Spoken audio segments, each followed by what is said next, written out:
బావిలో నీళ్లున్నా నీ కంట్లో కన్నీళ్లున్నాయి. నన్ను ఆ దేవుడే కాపాడాలి. రైతులు వాడాల్సింది ఇలాంటి నాసిరకం పైపులు కాదు. మరి ఏ పైపులు వాడమంటారు బాబు? తరతరాలు మన్నే నాణ్యత నంద్యాల నంది పైపులు.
ఇందాక ఆడిన 4 టీంలు కూడా చాలా మంచిగా ఆడారు. విన్నింగ్ అన్నటువంటిది డిపెండ్ ఆన్ ద లక్ అని ఒక సైడ్ అనుకోవచ్చు, లేదా టెక్నికల్గా మైండ్ అప్లై చేయటం కానీ, లేదా ఒకసారి అనుకోకుండా స్కిప్ అవ్వడం వల్ల కూడా కానీ విన్ ఛాన్సెస్ తగ్గొచ్చు. కానీ బట్ 4 టీంలు కూడా చాలా బాగా ఆడాయి.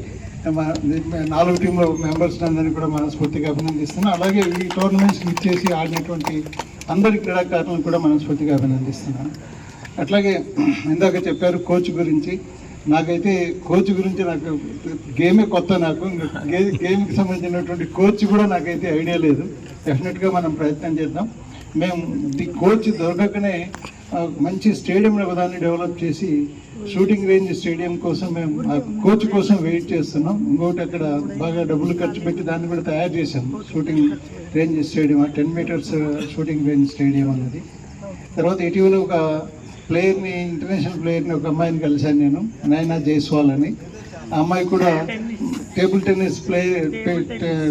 టెన్నిస్ కూడా డెవలప్ చేస్తే బాగుండు అన్నటువంటిది ఆ అమ్మాయి కూడా ఎక్స్ప్రెస్ చేయడం జరిగింది. చెప్పాను, మీరు ఊరికి ఇక్కడ మాటలు కాదు, నంద్యాలకు వచ్చి ఒకసారి మా ప్లేయర్స్ని మోటివేట్ చేయమని. డెఫినెట్గా వస్తానని చెప్పింది అమ్మాయి కూడా.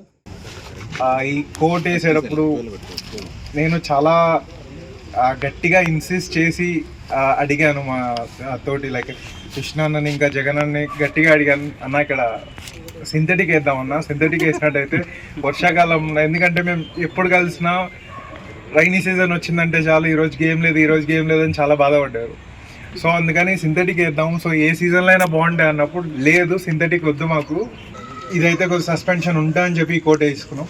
అండ్ యాక్చువల్గా ఇక్కడ ఒక ఆడే ప్లేయర్స్ అందరి తరఫున, అంటే చాలా మిగతా క్లబ్స్లో ఆడే వాళ్ళు ఉన్నారు, చాలా సీనియర్ ప్లేయర్స్ ఉన్నారు. మీరు ఎవరైనా కొద్దిగా ఇంట్రెస్ట్ చూపించి ఎవరైనా కొద్దిగా ట్రైనింగ్ ఇస్తే, నా దగ్గర కాలేజీలో ఒక 2000 మంది పిల్లలు ఉన్నారు, నేర్చుకోవడానికి చాలా మంది రెడీగా ఉన్నారు. పక్కనే బాయ్స్ హాస్టల్ కూడా ఉంది. అండ్ ఎవరైనా కోచ్ ఉంటే హ్యాపీగా మేము కూడా కోచింగ్ పెట్టుకోవడానికి మేము కూడా రెడీగా ఉన్నాం. మా రాజాని మేము ముద్దుగా రాజా అంటాము. రాజాని క్యాజువల్ గా ఇలా టెన్నిస్ బంద్ అయిపోయింది, ఏం చేయాలి అన్నట్లు డిస్కషన్ వస్తే, రాజా వెంటనే నేను ఫాదర్ కి చెప్తాను, మన పక్కన ప్లేస్ బాగుంది కదా, అక్కడ కోర్ట్ స్టార్ట్ చేద్దామన్నాడు.